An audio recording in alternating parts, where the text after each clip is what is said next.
Good morning. You are listening to Table for Two with Naomi Nachman on the Nachum Segal Network. I'm so excited to be back on the hot seat after being at Kosher Fest. Wow, what an absolutely incredible week.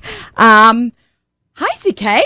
How you doing? He's good. I'm getting a smile. Okay, amazing. We love doing our Kosher Fest shows. I think we've now done them 4 years in a row. So, okay, for those of you who don't know me, I'm Naomi Nachman, and I'm about all the food all the time. I love food. I love to shop for it. Love to cook it, love to eat at restaurants, anything food related. I'm a kosher personal chef. I run kosher chop competitions and I wrote 2 cookbooks. I love to travel, and traveling is becoming the biggest part of what I do these days.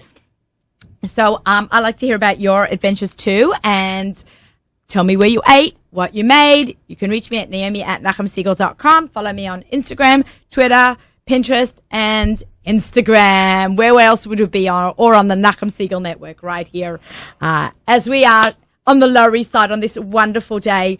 I just want to do a little bit of a recap, because today's show is got a variety of people on it. I've got in the studio. I'm so lucky to have Elizabeth Sutton in the house. Hi, guys. Nice to meet you. On the phone, I have Daniela Silva in Toronto, and we're going to get Moshe Bloch.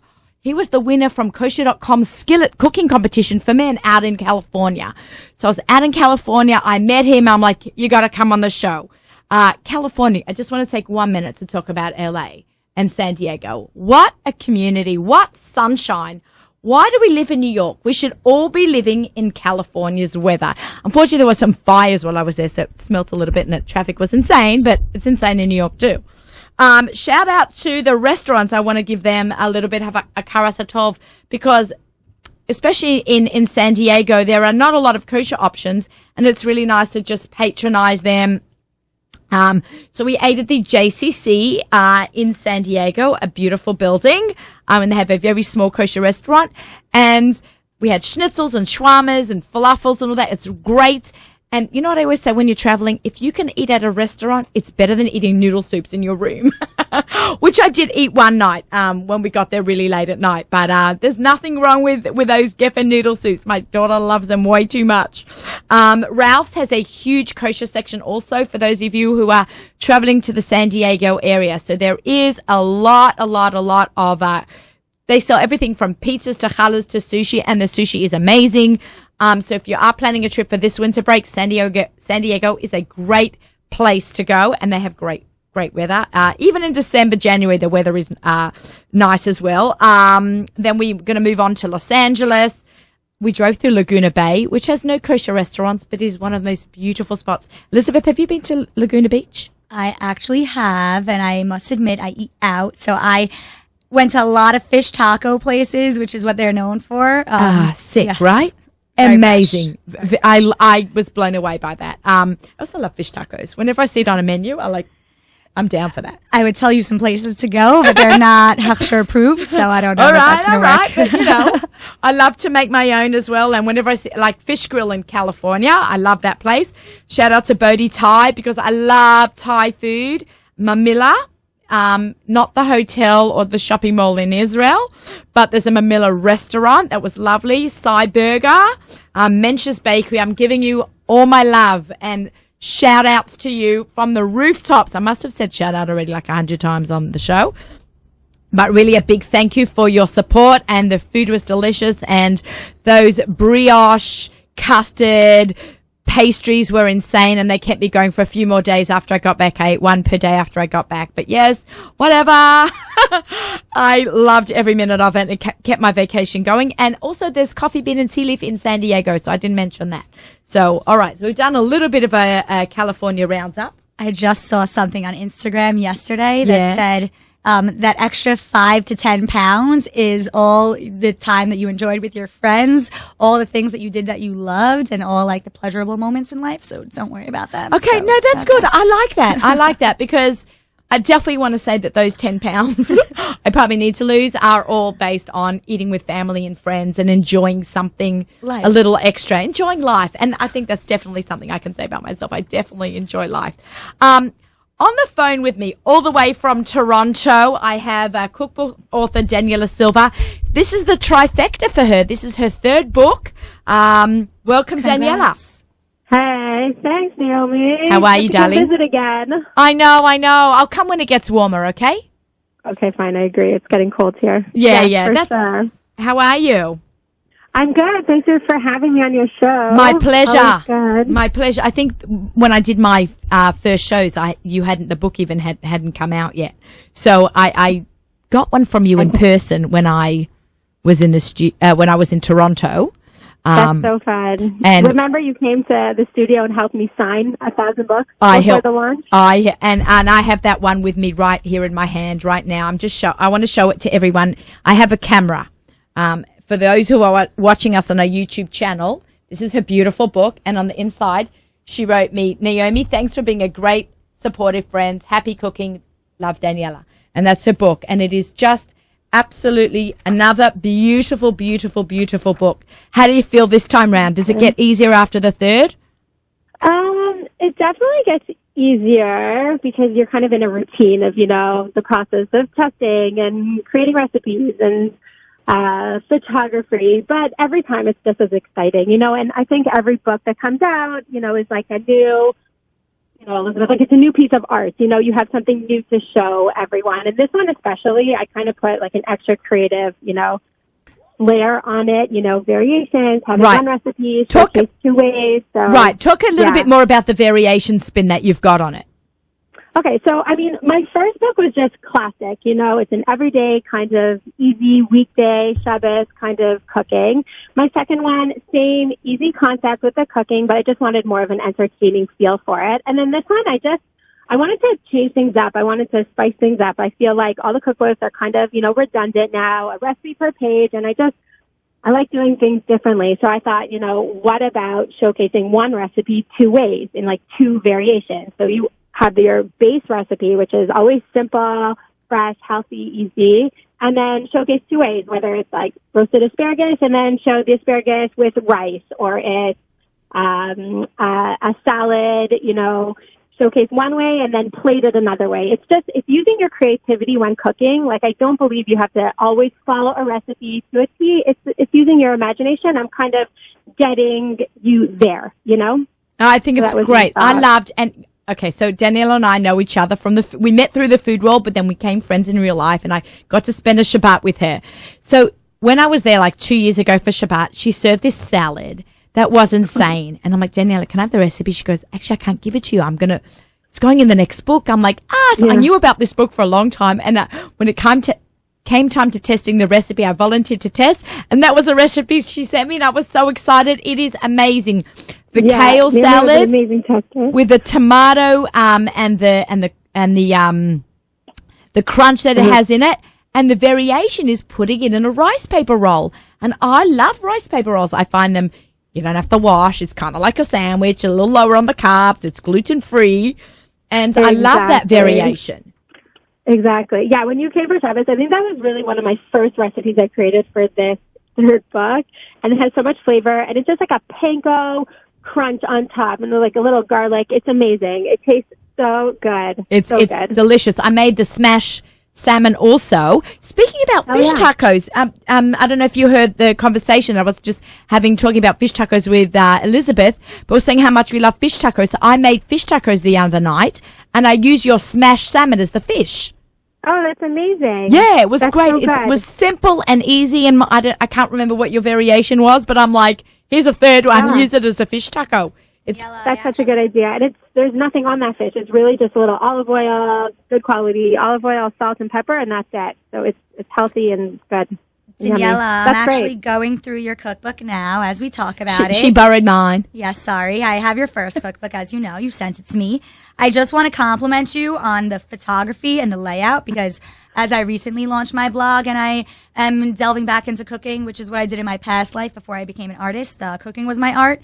I am now trying to deal with my blog, right? And I found that food photography is so complicated. It is so hard. It is so hard. I was talking to a company just this morning. They want me to develop a recipe and do it on Instagram. And they're like, can you send us a shot afterwards so we can post it? I'm like, I'm so bad at food styling photography. It's a whole art form. Well, actually, you know what I learned? it's all like staged, right? If you want something to look good in the bowl, you stuff it with an upside down bowl and then you just put the top with lettuce. And I got to the point where I actually buy some of my photos from iStock. That's the truth, right? Like the recipes are mine, but when I was putting so much time and money into getting the perfect shot, and I have 25 other jobs.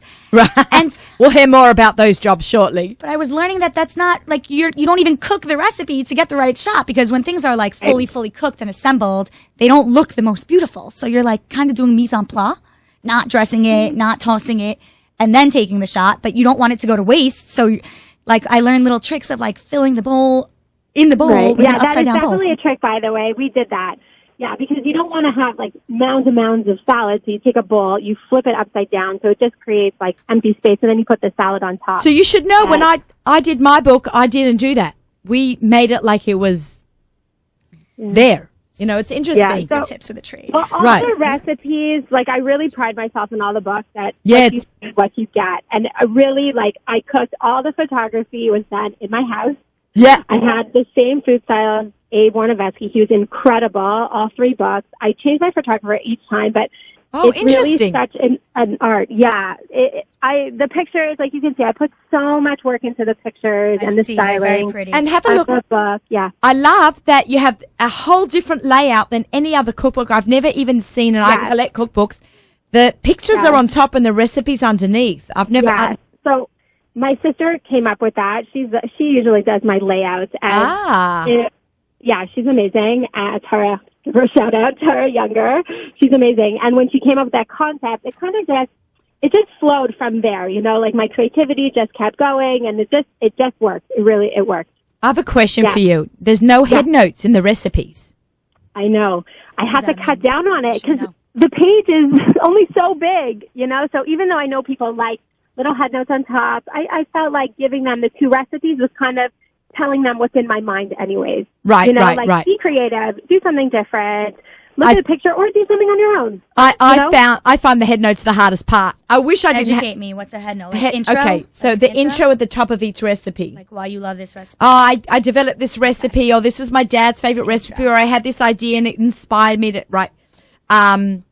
But yeah, no, I think the book really speaks for itself. Your photography, I always, you yourself are very creative. I've been in your Shabbat table, big platters of food. You know, I guess why it's the silver platter. Literally, you are the silver platter, and your home is very open, and you just, when you have your table full and set, it's like I felt like I was in your home by reading your book.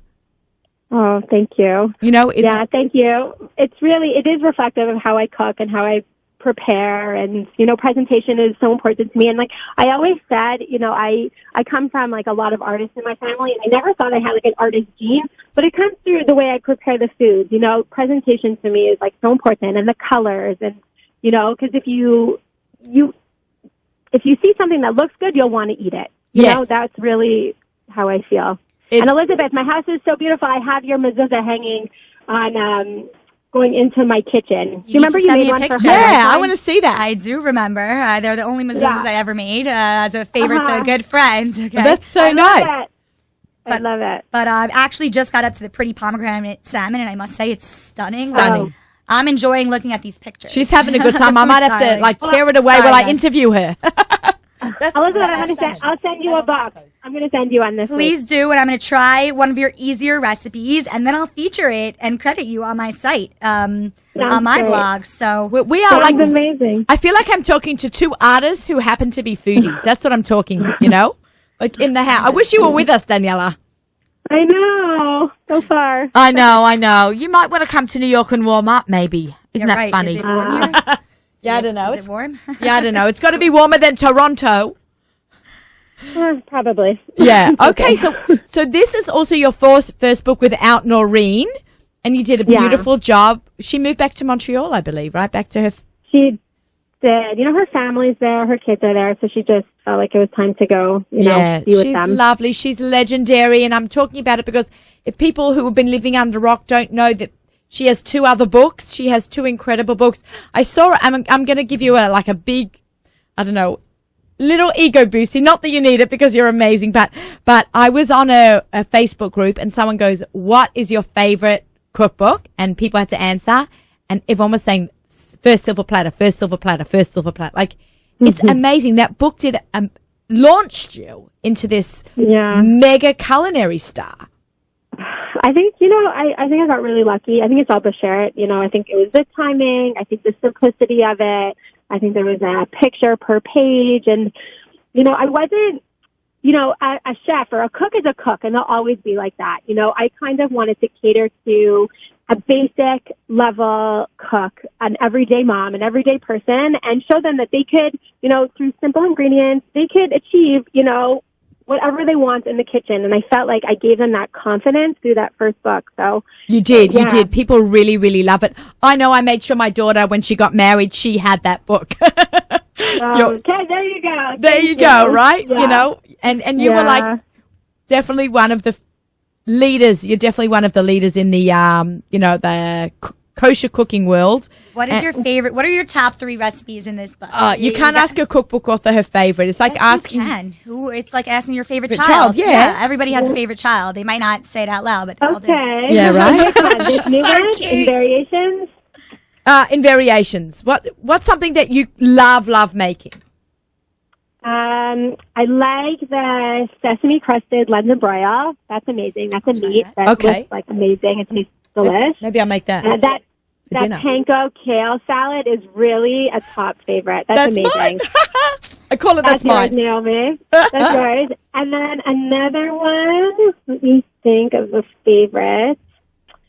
I like, let's say, for a side dish, the everything a bagel asparagus. Those are amazing. Great idea. Yeah, I like that also. Amazing. I love everything bagel topping and asparagus. Perfect. So good. And the mint chocolate chip cookies. Heaven. Delish. Where on earth did you get the idea to put corned beef in biscotti? And those are really good too. Oh, that is. You know what? We're big kiddish people. My husband loves kiddish. I always have to go over. I was like, you know what? Why not spice it up a bit? I love it. I thought that was hilarious. I'm like, I've actually had a pie baked with meat fat in it by Naftali. Oh my God. Yeah, it was actually really delicious, but I knew it was not very healthy. I had it from Grow and Behold. They rendered some fat from the meat and they put it in the pie. Grow and Behold is amazing. The best. So we, definitely meat and desserts is definitely a thing. I make donuts with pulled beef inside, so why not have why not have biscotti with corned beef? Like exactly. I'm tired. It's hard to cook. Especially busy mums. So okay, amazing. Daniela, can we do we're gonna do a giveaway. Oh, amazing. Yes, let's do a giveaway. Okay, so anybody who wants a variations cookbook is got to email me, Naomi@nachumsegal.com, and we'll draw a raffle, and we will let you know via email that you are the winner, and we'll announce you in a couple of weeks when we are back in the studio again. But her book is beautiful. Go buy yourself one. It's available on artscroll.com, Amazon, your local bookstore, or Daniela's garage. Do you sell books out of here? I sell books out of my garage. That's true. I have lots. You have lots in your house. If you're in Toronto, But I always say support your local Judaica store. It's true. Well, thank you so much for having me, Naomi. My pleasure. Nice to talk to you. And Elizabeth, nice to speak to you. I'm sending you a book this week. Please, and I'm gonna try some of your recipes. A lot of them are like variations on things that I used to make. I'm trying to get back into my life again via this blog. So I'm definitely excited to switch some things up. And I saw, I don't know, I lost it, but deli wrapped something. Yes, that's a biscotti. Listen, no. There was something before that actually that looked so good. Like they always have like bacon wrapped dates that I can't eat. Yeah, deli wrapped squash bites. So this just remind me of bacon wrapped dates that I can never eat, and I'm dying to try. Right. Yeah, no, that's good. I imagine it has like a similar. She's an entertainer, palette. So this is good for entertaining. So yeah. Elizabeth, I don't know if you remember when I sent you my first book. You made the asparagus with eggs. I remember you posted it. I think you're at your sister's house, possibly. Anyway, you did like a whole thing. I am a pro egg poacher. Really? Okay? The skill of the poached egg. I'm going to write totally that down. Lost. Wait! Don't talk about it too much now. I'm writing it down to talk about. Okay. Poached. I'm good at kale also. Like it's one of the only lettuces that you're ever supposed to pre-dress with oil and massage the oil. Yeah, we're gonna. No. Don't give it away too much. We're gonna catch up with Elizabeth in a couple minutes. Danielle, anything else you want to share with us? How do we follow you on Instagram? I'm Daniela Silver Cooks on Instagram. You can follow me there.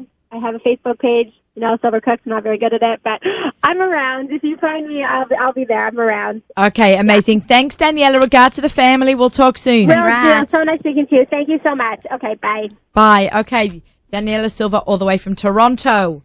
Always nice catching up with her. She's the sweetest girl.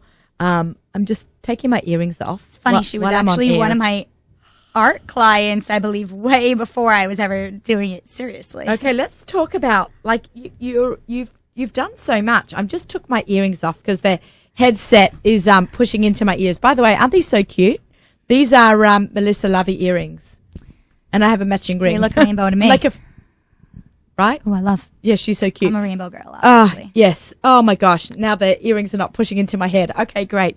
All right. Elizabeth Sutton, you do so much and you are so young and accomplished. Everything is relative. I'm 29 going on 55. I've lived a very long life in my 29 years of age. You are a rock star, and we met through Fleischick's magazine at a dinner we had. Where was it? Noidu. That food was insane. Few people can, I'm going to be honest, like I keep kosher, but I eat out, right? So few people can get me to go to kosher restaurants, mostly because when I go out, I try and see as few people as possible. But I was invited by Fleischick's, which is where I met you, and the food was amazing. Amazing. You know what I thought was really creative? The meatball that had the spaghetti inside. Oh, that was my favorite item. The inside-out meatball. I was blown away by that. I went back there, like, just for that, to go for dinner with my mentor, who was also strictly kosher, and I went specifically to order that, and I'm like, oh, we're out of it. And I was like, no, I've been dreaming You've got to call ahead. If you really want something from a restaurant, call ahead. Make sure they got it in. Hopefully I have as much clout as you do with that. Yeah, I don't know. Yeah. There's always something. I always find something, but like, why not? A lot. Okay, so you started off as an artist only recently. Like, it's new in your life. What did you go to college for? Well, first of all, I went to Flatbush my whole life, Yeshiva Flatbush in Brooklyn. I grew up modern Orthodox. I studied marketing and finance in college. I started at NYU and finished at Baruch, and I was working in fashion at that time. Cool. I did kind of the Jewish thing. I got married pretty young. Okay, I got married at 21, and I had a very privileged life. I wasn't working. It didn't, my lifestyle wasn't accommodated to me having a full-time job. But what my true passion was when I was married was cooking and entertaining. Before I became an artist, because honestly, I didn't pick up a paintbrush until 4 years ago. That's unbelievable.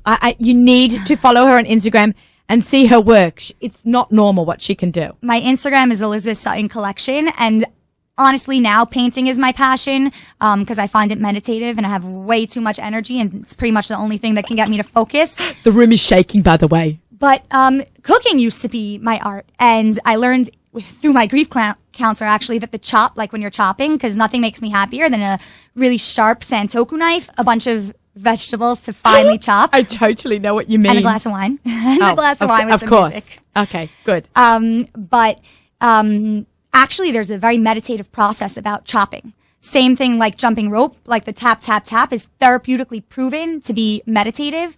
So my happy place, no, seriously, look into it. I'm going to.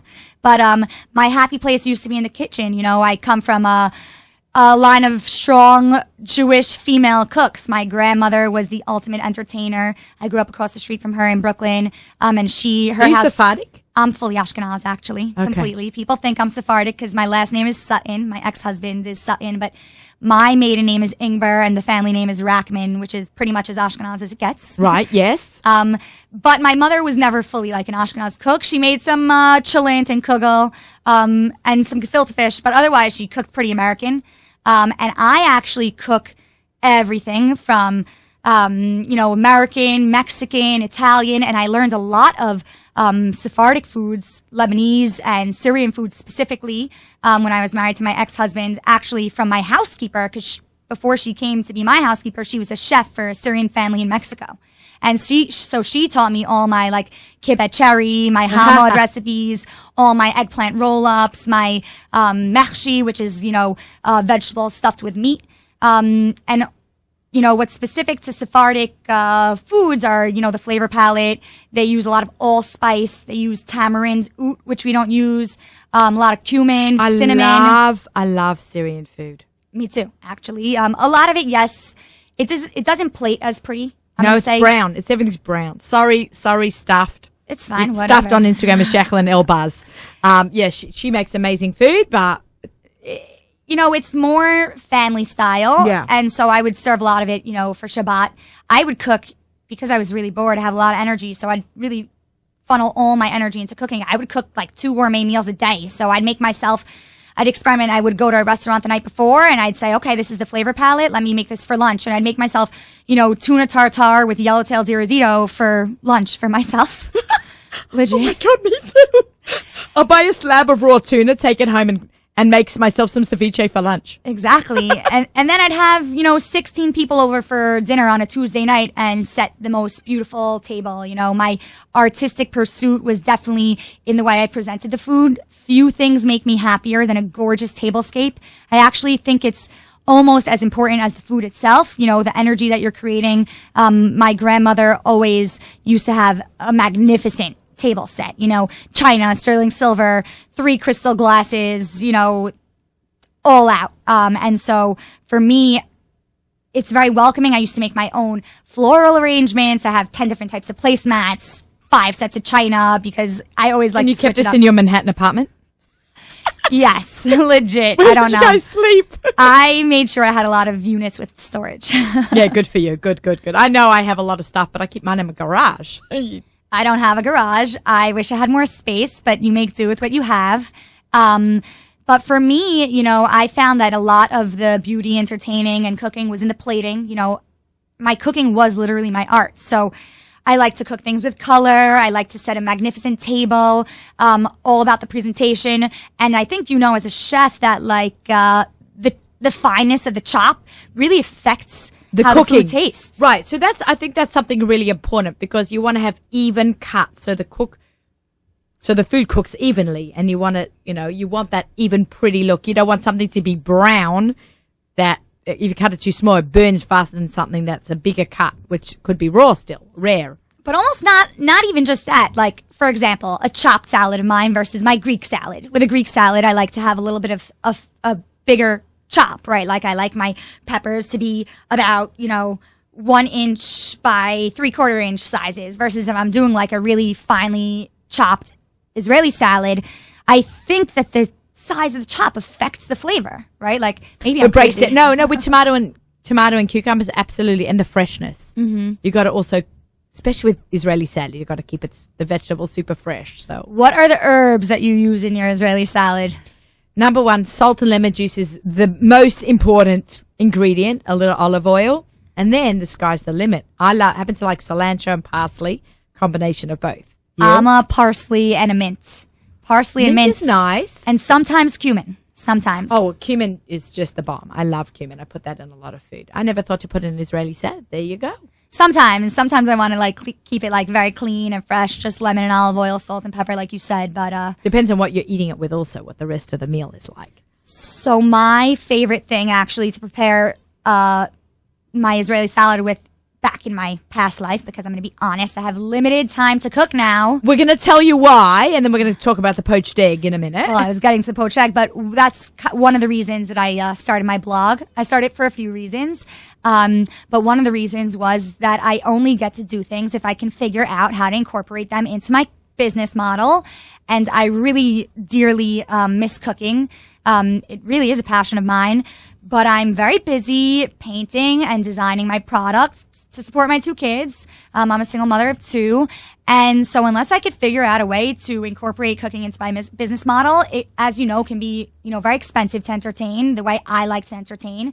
I had never even thought about, the price of meat, right? I was very blessed and fortunate until I got divorced. I'm like, wait, that's $40 a pound. I'm serving 16 people. You're supposed to ration half a pound per person. That's a lot of money, right? Right. And those are things that I had never even thought about. And if I'm doing something, I'm kind of like a go big or go home person. So hopefully by creating this blog, and by the way, I did a lot of research before I launched my blog, and food is the #1 content category across all social media. But you should know, even in a bookstore, the most popular books sold are cookbooks. Well, that doesn't shock me. You know, food is relatable to everybody. Right, and look at the explosion of coffee shops and restaurants from kosher to non-kosher across the board. The world's gone food mad. Yay for that. But I will say that I did a lot of research when launching my blog to see what is the most effective way to launch a food blog, because you'll see so many different blogs, and a lot of them have like long spiels about why they love the recipe and kind of the intro that you were talking Like about. the They're head long. notes. But actually, research shows that if you really want to build a food blog that's optimized for SEO, which means people are going to find your blog. Search engine optimization. So you need to keep it simple. A short intro, the ingredients, and the prep. And that's it. Right. Not I'm anything like that. extra. It's I'm 300 like to that. 500 words.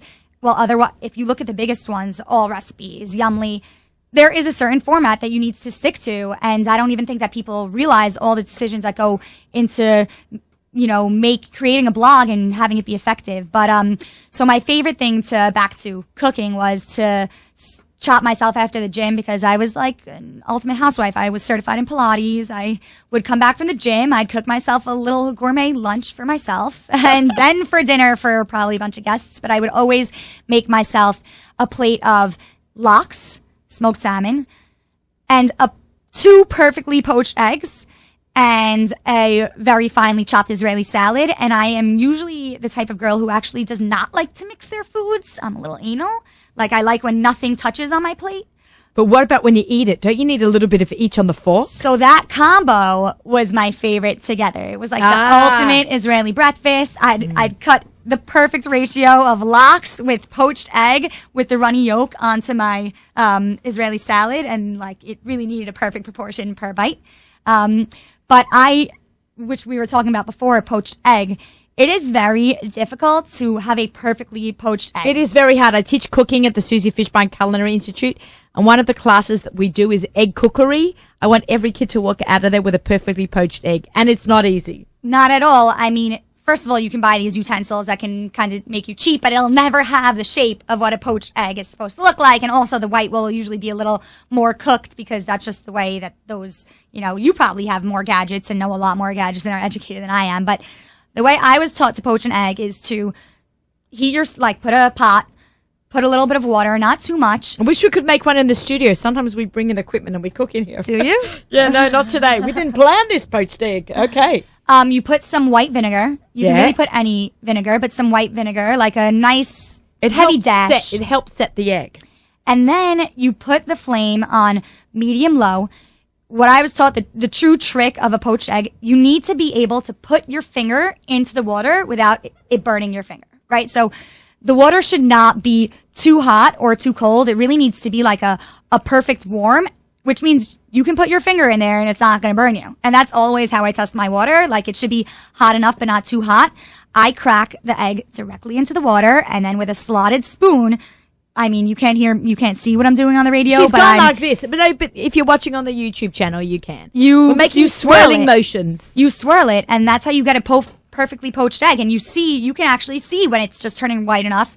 They say like about 2.5 to 3 minutes, but you really need to keep an eye on it. And actually, I learned in a cooking class, because when I was a bored housewife, to be honest, I would take some cooking courses, and I learned that you can actually make poached eggs in advance, which you would never think. Yes, I knew that. But if you're like serving a brunch for 15, 20 people, you can't make 15, 20 poached eggs at once, right? Like, at best, if you're in a normal sized pot, you can get 3 in there and swirl them all. But you slightly undercook them. You put them directly into a freezing cold bowl of water and ice water. Yeah, and then you put them in your fridge. You put them in a Ziploc or in a fridge or whatever. And, well, maybe you can leave them in the pot so you don't, or in the bowl so that you don't burst the egg yolks. And then right before you're serving them, you throw them all into some hot water for a few seconds and take them out. And it actually works. I forgot about that. I haven't done that in a long time. I love poached eggs with hollandaise sauce. Nothing better or more fattening. Nothing better. It is heaven. It's a butter sauce, a thickened butter sauce. With yolk also. With that's yolk. tempered. You cook it with a yolk. Butter and egg yolk sauce on a poached egg, which is more egg yolk. But you can have it with salmon, so it's going to like clear out the arteries. A major trick to hollandaise, because when I took this poached egg class, it was actually like a hollandaise class. Okay, and yeah. So a perfect hollandaise is very temperamental with the temperatures. You need to be really, really Right, or else it separates. careful. Exactly. Or, Breaks. What do they call it? Yeah, Breaking. I don't know. You're the pro, but it curdle, it like gets wrong texture, but also to throw a dot of lemon zest Right, into your that's hollandaise. really makes a burst of flavor. And then when I did this all in a cooking class when I was not working, taking a lot of cooking classes, my kids were little, so we did poached eggs, hollandaise sauce on a butter biscuit. Sounds Speaking- healthy. Yeah, that's why I'm not no longer size 2. 5 to 10 pounds of love and Yeah, self-care. I loved every minute, and I think we may have had some champagne with that. So yeah, it was a long time ago. But poached eggs are, great to throw on so many things. You throw them, they're very trendy. On a right now. steak. So it's Steak, asparagus, salmon. I mean, you can really throw them on anything. Poached egg is my favorite way to eat an egg, personally. I like runny, but I don't like an egg when the white's got to be perfectly cooked, but the yellow's got to be runny. So Well, that's what will distinguish you from like a decent chef to like a real chef, in my opinion. amazing. Let's talk about. I actually threw them on a kale salad also. So we were talking about kale salad. My favorite kale salad was a very simple kale chiffonade salad, which means that you cut the kale off the stem. Kale is obviously on a long stem that's very harsh. You roll it. You chiffonade it, right? She's actually doing all the motions that she's cooking. Yes, I am. You chiffonade it so you have like some nice long strings. And then also, which kale is one of the only leaves that I think that they suggest that you can pre-dress because Yeah, you need to massage that kale. so I would always, pour a little, I buy these infused olive oils from Israel and I schlep them back to the States that pretty much last me all year round. And I'd throw some lemon infused olive oil, just a little bit, 15 minutes before I was to eat the kale to tenderize the leaf. With some salt. And then, I threw on anything from croutons to jalapenos julienne and just 1 or 2 poached eggs on top with some lemon. Delicious. Delicious. The yolk would run on the leaves. think Moss Cafe. Have you been to Moss Cafe? Where is it? I want to go there with you. Oh my God, you'll love it. Where is it? It's farm to table. It's in Riverdale. Okay. It is amazing. I know in our busy schedules we're going to try to. Maybe in like a few months. We'll put it in the calendar from now. But it's amazing. They make a kale salad with poached eggs. It's unreal. I was there over Sukkot. They have like the best food. It's like farm to table. I might have to try it, actually. Yeah, it's really good. If you don't live too far, Riverdale's like Manhattan's not that far from Riverdale. I go on occasion to visit my cousins for Shabbos dinner, but so you need to head over there. Okay. Yeah, get there nice and early before those great pastries go. Let's transition into food blogger to artist. You never picked up a paintbrush till 4 years ago. It's amazing what you have achieved in 4 years. Clothing line, belts. I launched my belts bags. today, pre-sale. I'm a little deep breaths today. I have a lot going on. I'm actually going to the Prudential Center later, which is a big secret. Nobody knows about this yet. But God willing, I am going to be doing a 200-foot hallway in the Prudential Center where all the musicians enter. You're going to be painting a mural? So- That's what she does. You got to give us background. Okay, so I got married at 21. My creative pursuits when I was married were cooking and tablescaping. And then I went through a number of very severe losses in my life that are a little heavy, so we're going to skip through it. But just a lot of loss that made me realize I need to make some changes in my life. But also we went through financial loss, so I needed to start working. And I actually thought I was going to become a chef.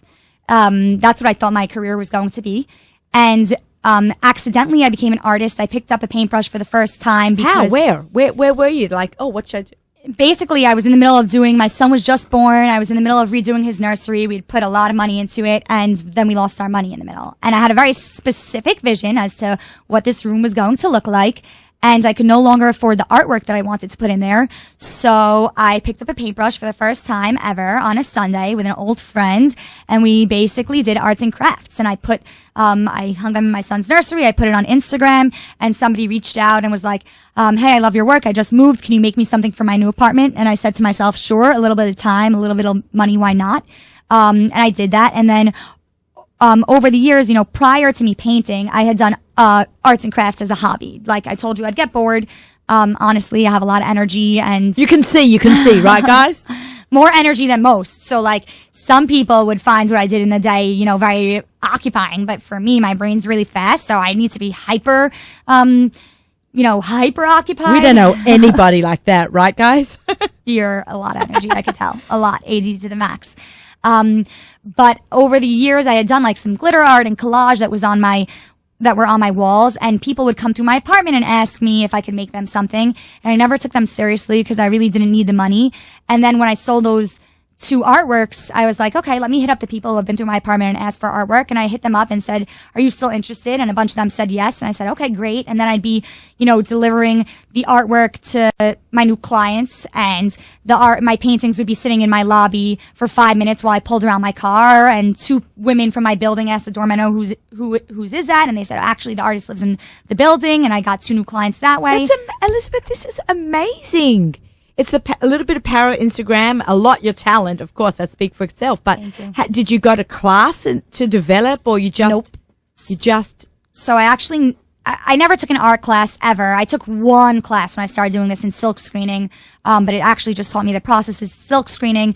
I had an opportunity. Ryan Serhant, he is one of the biggest residential brokers in New York. He's on a Bravo TV show, $1 Million Listing, and he hit me up. He knew I did art, even though he didn't realize it was just a hobby. And he said, he asked me if I was interested in staging one of his luxury developments. And I said, sure. He said, okay, I need 12 artworks in 3 weeks. I said, sure, no problem. I was literally at the airport with my family heading to Costa Rica for my son's first birthday.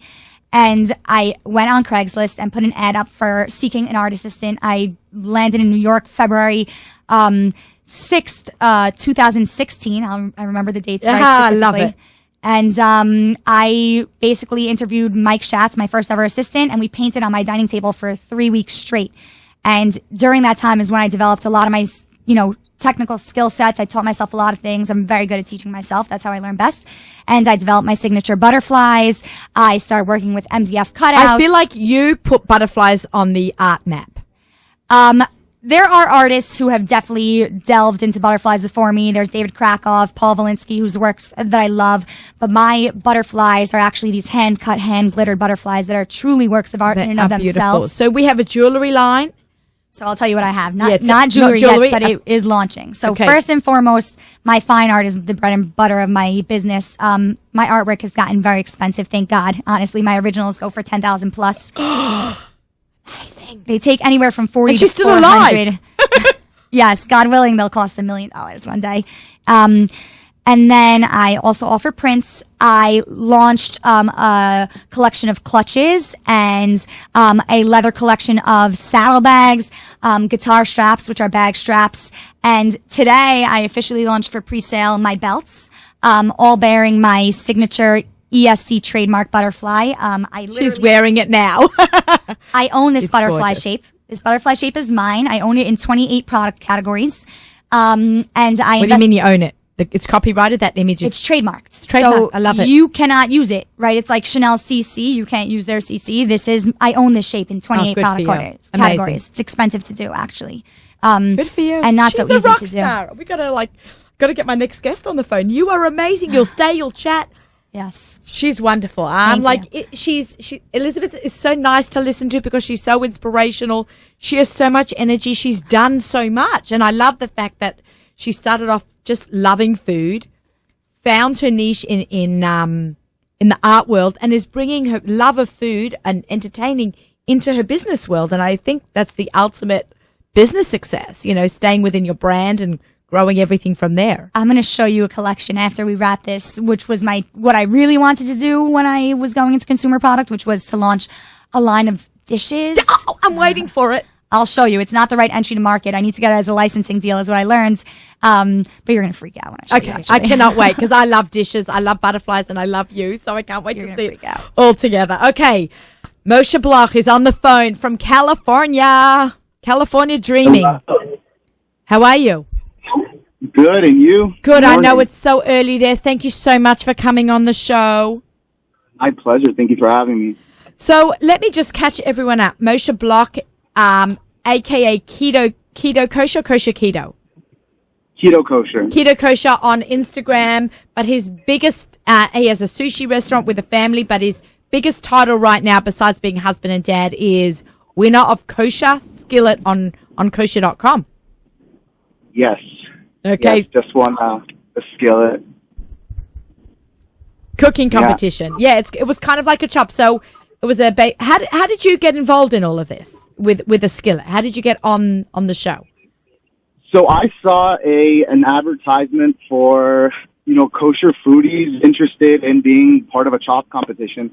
Growing up watching Chopped and all these cooking competitions, there's never been anything kosher, and I've always wanted to experience something like that. So when I saw there was an option, and they wanted people with like a social media handle and all that, I was like, hey, this is right up my alley. Would love to be a part of it, and put an application in. Didn't even think I would get put on the show, and a couple weeks later, I got an email saying, "Hey, we would love to have you part of the show." Watching the show, there were 3 episodes. So basically, a chop competition. If you're not familiar, and this is what I do, probably 3/4 of my life at this point, is you have teams or individuals. They get a mystery basket of ingredients. They don't know, obviously mystery. They don't know what they're getting, and whoever cooks it up best wins. Al regular chat, right? So Moshe was chosen with 2 other amazing competitors. Can you just remind me of their names? So there was 3 other competitors. There was actually There was 4. It started off 4. Right. There was 4 rounds. So they had BZ Ingberg. There was Moshe Nafisi, Khalif Klein, and myself. Okay. So yeah. How did you feel when you got there? Were you a nervous wreck? When I first showed up, first off, they don't tell you who else is competing with you. Oh, they didn't. They did not. It happened to be, I knew Moshe Nafisi from a while back, and Khalif Klein I rode bikes with, but just through mutual friends. I didn't really know him. And BZ I never met. So, showing up there, it was definitely nerve-wracking. I was, on the way, there's a nice hour drive from LA, if you're familiar with the Herzog Winery. Right. Yeah, I wanted you to tell everyone where it was. Yes. But yeah, it's in Oxnard, California, at the Tierra Sur restaurant by the Herzog Winery. Beautiful location, beautiful area. If you guys are, one of my favorites. California, you have to visit. So on the way down, I was like, it's starting to, the anxiety started to build up, and of course, just trying to think what's going to be thrown at you or what's going to happen. And when I got there and I saw some familiar faces and I saw the nerve on their face, it definitely calmed my nerves. So, and Elon Gold was just chatting away and throwing jokes. Right, he was the MC. Great atmosphere. Now, when they took away the first, when you start and they reveal on each round you pull off the cover and you open up the basket and you see these crazy things. What was the first thing that went into your head? Right away, I was like, all right, how are we going to have, what was the plan? The plan was to use as many. They said that for each item, you don't have to use all of them, but they said for each item that you use, it'll obviously count towards points. So my strategy right away was we're incorporating every single one of these items somehow in some way. There was some tough items there, just there was these, I remember the first round, there was these beets, I think from Geffen, and I was just like, all right, what are we going to do with all this? And besides for that, the first round, I don't know if you guys remember, was they wanted 4 different dishes or 3 different dishes. Right. All appetizers. I thought, oh my God, Nebuch, when I saw that. Yeah. Because that's hard. You had half an hour. Couldn't have saved that for, second round. They're but. Was it half an hour or an hour? The first round was I believe it was an hour. Right, because you had to create 3 dishes in an hour, 3 bite-sized dishes. 3 bite-sized dishes and 4 of each, which was a nice surprise that they threw at the end. So with a couple minutes left, they're like, okay, you need to make more of one of the items. So it was definitely a nice spin to it. But each round had its own spin, and just the atmosphere with the judges were amazing. You had Elon Gold just cracking jokes the entire time, and besides that, the pantry that they gave us was actually amazing, and the meats that we had, the Meal Mart meats, and just the different fish we had. Like, there was tons of different options. So it was just really using your creativity and your time. So Fantastic. Well, you're quite an expert with fish, though, right? Don't you have a sushi restaurant? yes. So I mean, I don't make the food in terms of like the rolls and, But you all know that. Yeah, what's going on. So what's that? You know good quality fish. Yeah. So I mean, the quality they gave us was amazing. So yeah, it was definitely a pleasure to work with. But I mean, I didn't want to do. I think I did one fish dish. I did a ceviche. But I mean, I wanted to do something that was not up my alley. Something like, obviously, if I was throwing out fish or sushi the entire time, I don't think the judges would be impressed. But I wanted to definitely showcase my skills. And besides that, the plating, I think, is a huge key in food. I mean, you can make great food, but it all comes down to the presentation. So Right. We were talking about that as well with my other guest, Elizabeth Sutton. You know, it's a very stressful, you know, when you're up there and, you know, we could see from the beginning, I know I felt that you had an edge. If I was a betting person after the first round, I would have, you know, you would win. And the other guys were excellent and they seemed confident, but I could see there was your plating, I feel, gave you that edge over everyone else. Yeah, I mean, and that was something I just got into recently with my health kick and getting into keto and making my own meals. Right, we're going to talk about the keto. Let's tie that all into the keto. So yeah, I mean, this all started just I was eating tons of takeout, or if I was making stuff at home, it was just like quick and easy meals that was just unhealthy. And yeah, I was just really out of shape and needed change.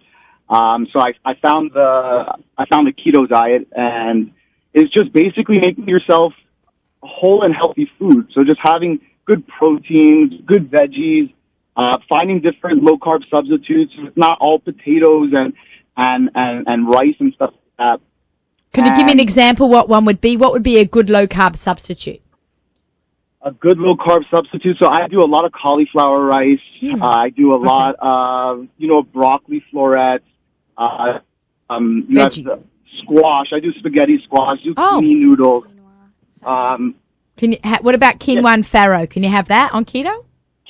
Quinoa is not allowed on keto, but again, everything in moderation. I mean, if you're going to have quinoa, it has carbohydrates in it, but it's definitely too high for keto. But again, you can utilize it into a workout somehow. So I mean, you're not banned from it. Exactly, you're not banned from it. But in terms of, you're just trying to keep the low carb as much as possible. Because the lower the carbs, the more you can eat. So if you're having a slice of bread, fine, then you just had your carbs for the day. Right. Now, what about the fat? That, you can eat a lot of fat, right? You can put butter in your coffee. Kind of like Atkins, it sounds like. I never did any of that. It's just eating healthy fats like eggs, salmon, dark chicken. Like having nuts, but still having the vegetables. You're allowed to have cheese. I'm having tons of salads. In terms of kugel, I'll make a cauliflower kugel. Jamie Geller had like this amazing recipe, and we did a little thing on Instagram. She made the recipe a lot better, and I have a cauliflower kugel, and it tastes exactly like potato kugel. It's just really. I want to try that. Can you send me the recipe? Yeah. Is it yours or is it Jamie's? What's that? Is it your cauliflower? Jamie's. Now it's Jamie's. I had turnips in it, and I was trying to be fancy, and she just said, "Nah, like do it this way with just cauliflower and onions," and it came out way better. Okay. Okay. Yeah. I'm going to try that.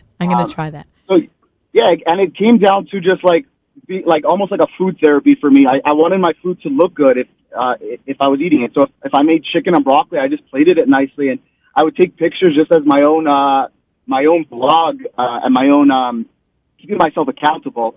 And as I was going on, there's not much time to prepare dinner, between the kids and life and my wife and work and everything. So it was really I've got a half hour. I'm going to Instagram it as well, or I've got 45 minutes. I'm going to quickly do it. And I mean, if people that follow me know that I post most of my recipes and I post most of the ways I make the food as well.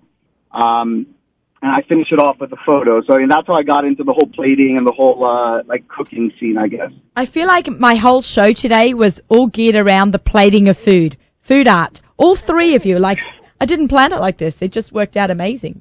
But it needs to taste good and it needs to look good, right? I always say aesthetics are a thing. you eat with your eyes. Even with kids, right? The food's got to look good on a plate. I used to make a vegetable platter when my kids were little. They come home from school, but I arrange it really nicely. A little dip. 100%. You have to, especially like, you know what? We're not used to eating cauliflower rice instead of regular rice. So you want to make it look a little bit better and elevate the dish so that, yeah, like you said, I mean, it's all about the taste, but yeah, it's eating with your eyes. Yeah, we eat with our eyes and with our mouths and every sense possible. 100%. You know, we're coming up to the last little bit of our show, and ZK and I are always starving by the end because we've been talking about food for an hour, and we're like, oh, man, it's Erev Shabbos when this is going to air. So we're like, no, we're going home to something really great. Okay, amazing. Let's talk about the restaurant scene. You have a restaurant out there in Pico Robertson area? So, we have 2 locations. We've got 2. one in Pico Robertson and one in Hancock Park, in the 2 big Jewish communities out in L.A. We're big into fishing. My father was taking us fishing, like, you know, ever since I was, like, 3 or 4. Me, my brother, my sisters, all of us. And before there was any, like, even restaurants in L.A., he would catch big tuna on these trips and come home and literally give the whole community, the whole shul, like, sushi. He would make sushi. Like, he got into it from obviously he's from the East Coast, so anytime he would go back east to visit his parents, he found sushi and got into it, but there was nothing in LA, so he was making his own, and it was always a passion of his, and people were always like, yeah, open a restaurant. So thinking it was so simple and so easy, my dad was in the construction and plumbing business, so we had a background in making the restaurant, but once we jumped into it, it was definitely a different experience and amazing and very eventful. It's hard life running a restaurant, right? Like it's. Oh yeah. It's definitely no more fishing as much as we were before. That's for sure. Right. I was there whenever it was last week. All timelines are blurred. 2 weeks ago. Oh yeah. Exactly. And I loved your sushi. I loved it. It was so fresh, so delicious, and really talk about quality of ingredients. You've got to have good fish. I think, you know, basis. You need. It needs to be, well, not for sushi, but well prepared, well cooked, right? Like, it doesn't really matter how you season it. If you overcook a piece of salmon, it's not going to be good. Yeah, it's tragic. Yeah. Someone once told me they cook salmon for 2 hours. I'm like, ugh, what are you doing? Yeah. I know. 8 to 12 Dealing minutes with tops. sushi and Jews, they're very picky with their sushi. So I you get know. these people that are like very like into their sushi, into raw. You have to have fresh, regardless. I mean, people are eating a raw product. You can taste the quality, and then you get these people that want everything like cooked, but not too dry, and like it's definitely you have to find that balance. But Jews it's are all hard to about please. putting out a tasty, fresh ingredient product. yeah, I loved your poke bowl. All the Very rolls. popular. He made us a whole platter of stuff to try. Me and big shout out to Rachel Victor from Rachel Victor Events out in the Valley area, but she does parties all over California. So if you're one of our California listeners, she does amazing, incredible events, and she also works for the shul. And she brought me out. We actually met at the JWE. Brought me out to California. You spoke at that conference. Oh, wow, this is really full circle. I forgot about that. Yes, I did. Indeed. I'm talking to Moshe because I was at the conference where you spoke. This is really, karma all the way, baby. Small Jewish That world. chop competition you put on last week was so much fun. Thank you. So I came out because I met Rachel at the chop competition, which Elizabeth spoke at. I met you, got you on the show. So it's really definitely one of those full circle things. But she ran a great event. She also runs your shul, basically, right? So she told me all the things that she does as well. So it was a lot of fun that night. And Nira was there from La Gondola. Near Weinblatt, he was there. And Drew Rosen from Nest Catering. Yeah, and Drew, of it was course, a lot Drew. of fun experiencing it from the other side, Right. not having to actually compete. The tables were turned. Yeah. And Dob from Upscale Getaways. He's fantastic. They run an incredible program. Can I say the word Pesach? I don't know if I'm allowed to say the word Pesach because it's still Cheshvan. I'm going to say it. Yes, Upscale Getaways, great Pesach program. Tell him I gave him a big shout out. They are in Toronto and in San Diego. So if you're looking for something. Oh my gosh, the time is up. I can't believe where this hour just flew by. Moshe, thank you so much for coming on the show and getting up so early to speak with us. Thank you for having me. My pleasure, and we'll stay in touch. Yes, we definitely have to. Excellent. All right. Congratulations on your big win. Anybody who wants to watch their whole skillet competition, it's on kosher.com. It's right up there on the front, on the homepage. Thank you so much. Elizabeth Sutton for being on the show. Daniela Silva for being on the show. Don't forget to email in for a giveaway in her cookbook. Thank you for having me. My and pleasure. I can't wait to hear. This was actually my first radio interview. I've been on all sorts of media. Great. We can have you on the Nachum Siegel Network. So amazing. Thank you. Wishing everybody Shabbat Shalom. Happy cooking.